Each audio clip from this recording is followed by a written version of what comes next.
सुप्रभात पिला माने।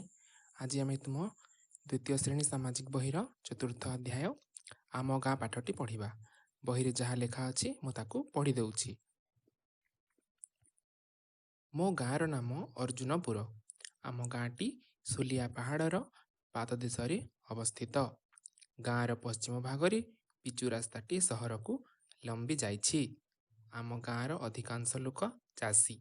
यह व्यतीत कमार, कुंभार, धोबा, बढ़ई आदि विभिन्न जातिर लोक एठी बसवास करती।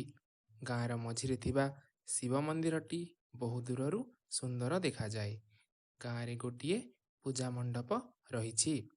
प्रतिदिन संध्यारे लोके गाँ भागवत टुंगी एकाठी होई भागवत शुणिबा सह गाँर भल मंद विषय आलोचना करती। गाँरे अनेक समय जानी यात्रा को समस्ते मिलिमिशि आनंद उल्लास पालन करती।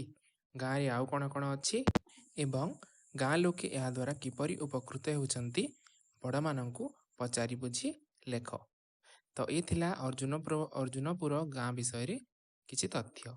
वर्तमान ये वीडियो सरला परे मु गोटे कार्यफल देवी से तुम निज निज गाँ विषय किछि लिखिब।